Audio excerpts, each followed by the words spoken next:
What comes to mind when you hear the name Onicha? To some people, it's everything positive.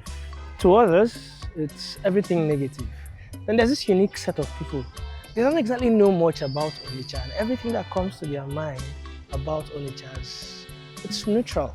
You see, Onicha is a city that was once the commercial hub of this country, with a bubbling market that once fed this African continent, and an empire that was shaped by men through bare hands, great and sharp minds. But then you walk the streets today and you realize that the story is quite different. The short conversation with the average young person in which bears the question, what is our role in this story? What is our role in history? It shows you that there's this hunger and restlessness and a burning question, where do we fit in? And that is why Okwu Onicha exists, to bring up conversations like this and to stir the discussion in the community. At this point, I'd welcome you once again and hand you over to your host, Ifedima Chukura. I'd see you at the end of the program, and then we'll have our last chit chat. See you soon. My name is Chukura Ifedima Victoria, and this right here is where Onicha speaks. On today's edition, our very first, we open with a topic that sits at the center of everything Onicha must reckon with right now. Our Onicha, our future, the role of young people. Ebe na agbakwasị okwu. Ife ga-eme ka Onicha dị mma echi. This is where we are. Once more, welcome to Okwu Onicha. And with me here is a guest, the best person for this conversation, I think. He's a principal consultant, Castle Resources Limited, special assistant to the Governor on Youth Development, member of the Onicha Advancement Foundation, and the secretary of the Onicha Youth Council. I am with no other person than Honorable Omatah Anthony Emeka. Honorable, kedu ka ime? I'm fine, very fine. Thank you for having me, and it's a privilege to be here. Let us also welcome our esteemed viewers from Onitsha and across the world. Thank you. Thank you, Honorable, for coming here to discuss this with us. I think we are losing it. I don't want to put it that way, but then I want to be as plain as anything. The future of the Onitsha man is dilapidating because the youths are looking elsewhere. We invited you here as someone who has been so enthusiastic about the youths, building dreams, uplifting them, and giving them words of encouragement to discuss this and let us know how to rescue our Onitsha. So, Honorable, no. Thank you. This is Okwu Onicha. And the God Balugbo, as no Okwu Onicha Gemegini, Gadilili Kesi. Honorable, Onitsha, as we know, was described as the eastern capital of education. When you talk about education, you think of Onitsha first. In the past, Onitsha was described as the educational capital of eastern Nigeria, the commercial gateway of the nation. Onitsha took a greater part in education, where we had the likes of Nnamdi Azikiwe, the first president of Nigeria. We had the likes of Bishop Aniogu, the first Igbo bishop. We had the likes of Abiasika, and a whole lot of them. As a youth, what do you see when you look at Onitsha today? Well, thank you. It's a pertinent question.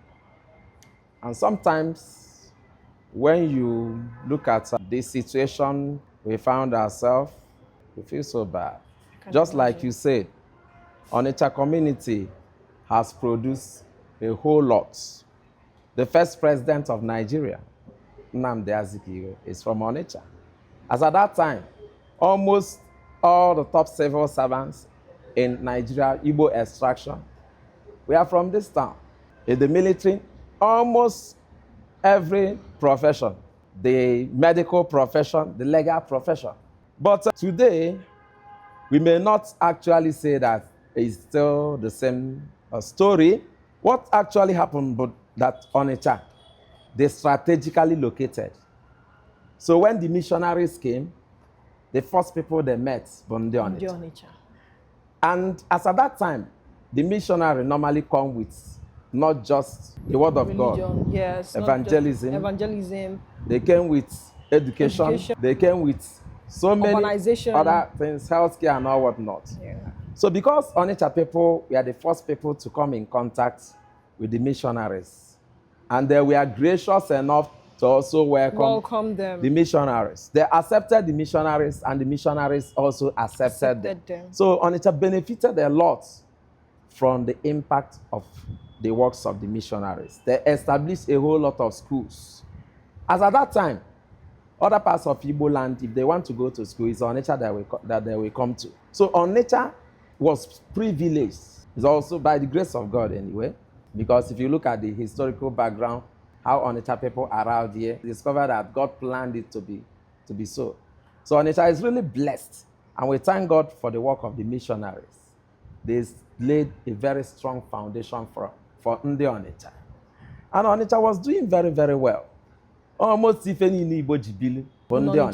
And when you have that kind of precedence, when you have that kind of society, and you are deviating, as at that time, but with time, things started changing, especially after the unfortunate civil war of 1967 to 1970. Onitsha was one of the places that were worst hit. Onitsha was worst hit. In fact, the civil war messed up Onitsha, and since then, Onitsha has been battling to survive, to get back to his feet. The education system started degrading because the government took over the schools, and government could not manage the school the way the missionaries were managing it.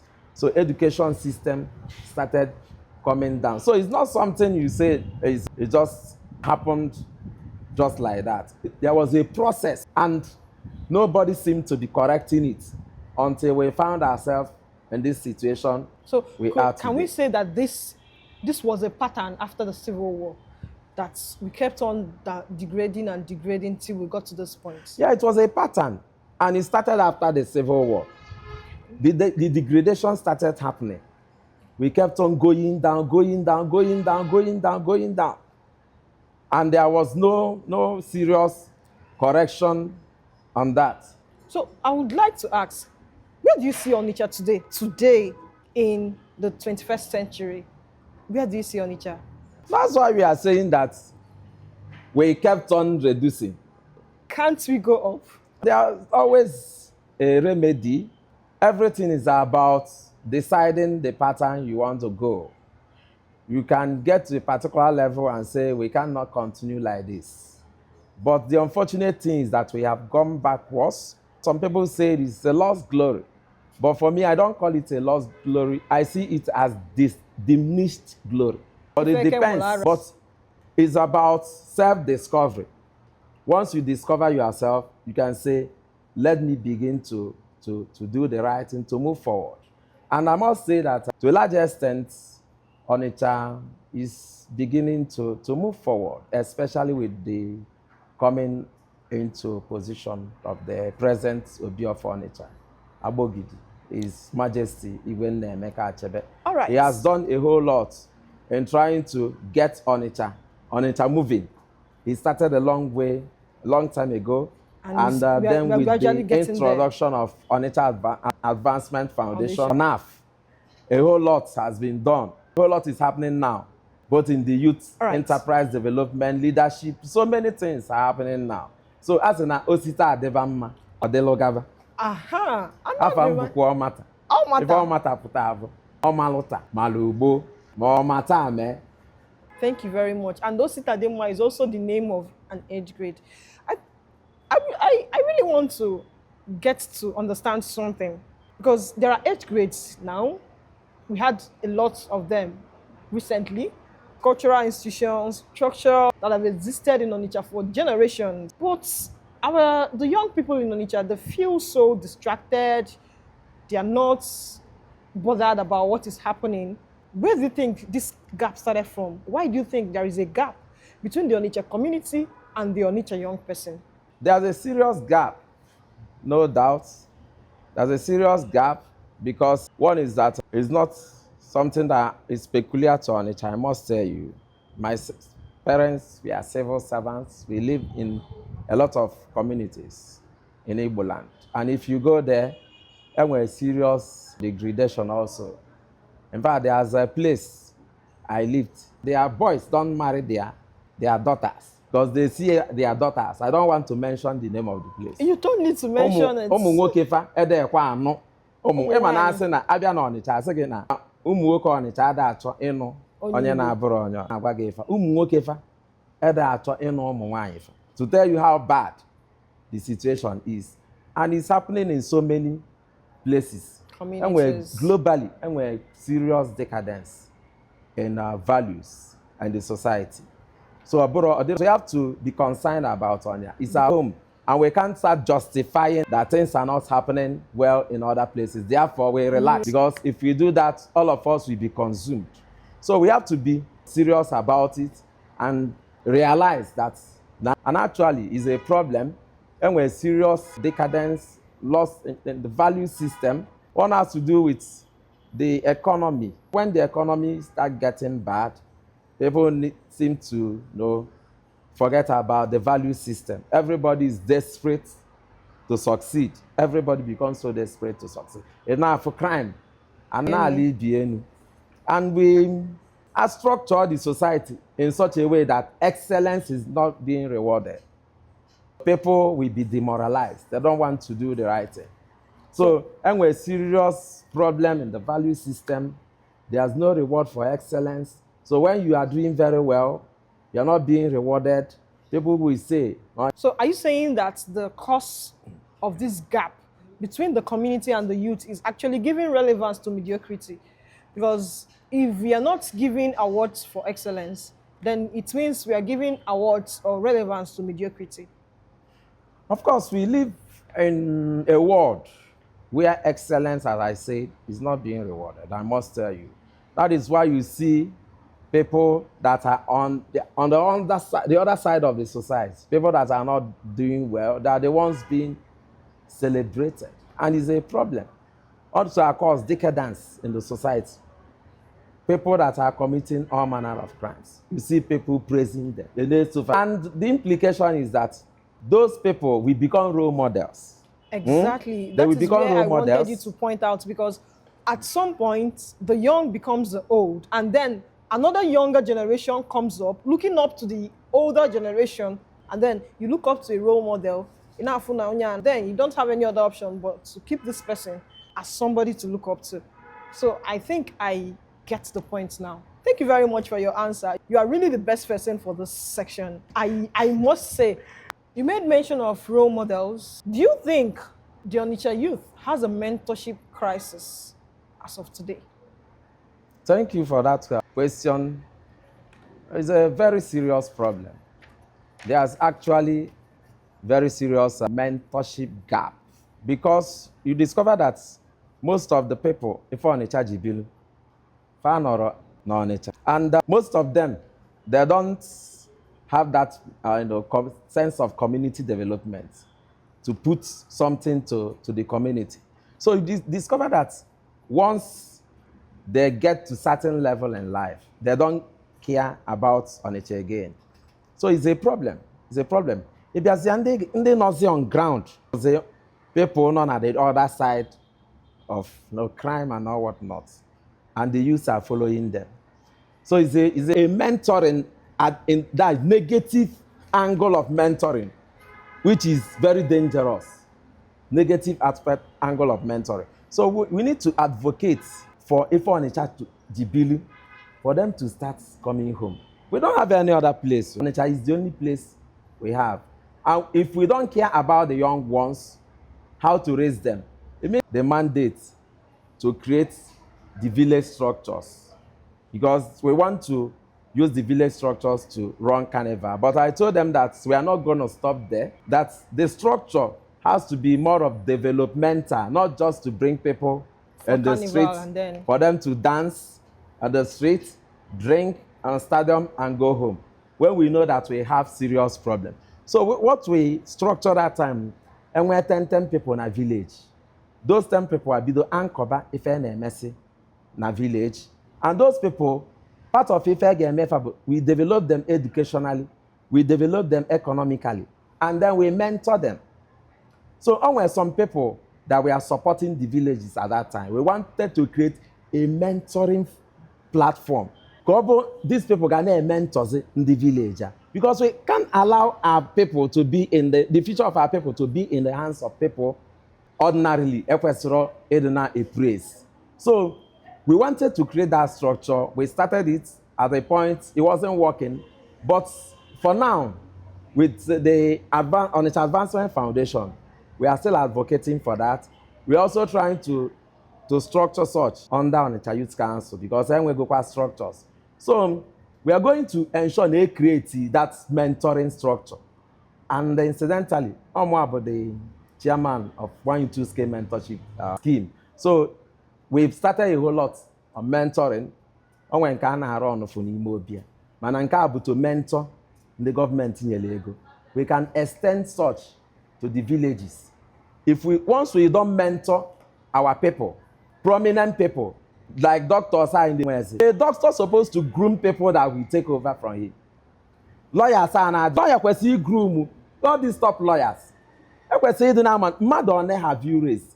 You're supposed to have number of people you are grooming. That is how the society develops. As an engineer, in your field, you have a wonderful field. You have to groom the youth. Okay,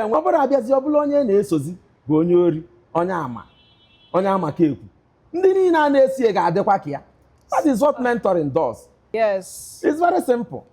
Because we are products of things we see and things we hear and things we see. So it's very simple. Mentoring is very important. Okay. And Onicha must create a program, which we are already doing in the Youth Council for that. Thank you very much for that, your answer. And what I gathered from everything is that our brightest minds need to come home. Exactly. They are far in Abuja, Lagos, Canada, UK, London. Do you think they left for survival, or they still love Onicha, but then they want to stay at a distance and love their community? What do you think is the problem? Why do I'm seeing it from two perspectives. There are ones that left for survival. They are passionate about helping, but because of difficulties they are facing where they are finding it hard to come home and assist. Then there are other ones that have that mentality of normal Onicha, carefree, cry-free attitude. So some want to help, they don't have the opportunity to do that. Then some are careless. And we need to, whether it's because of difficulty or because of carelessness, we must drag them home. Because once you succeed as a person, you owe the society a responsibility. And so sometimes when you don't see it goes back to giving back to you. Give back. Once now we go level, it's not no longer about you again. It's about you owe the society community. Responsibility. And if you are not meeting up, empower them too. And sometimes, because of the society I see there, if you become so rich and so influential, enough for the other ones has and go for the that responsibility. Man, I always tell people, somebody that is not meeting up with his responsibility. So sometimes there are some big men no Ofeke is about meeting up with your responsibility. If you owe the society a responsibility and you are not meeting up with that responsibility, it's what I can describe as Ofeke. You have just hit a nail on the camel's back. All right, thank you very much. Honorable, for your very, very, very intelligent answers. But then, I would want to disagree a bit because I don't think Onye Fuma should be described as an Ofeke. Why? He's doing well. Ofeke bụ onye na-amara onwe ya, onye na-amara ife ọ na-eme. So, No, if I was Okwu Ofeke, the concept about responsibility. If you're a father and you are not meeting up with the responsibility at home. So if I was Ofeke, from concept of Ofeke in Igbo land, meeting up with responsibility. So I'll be saying about Ofeke because no they meet up with responsibility.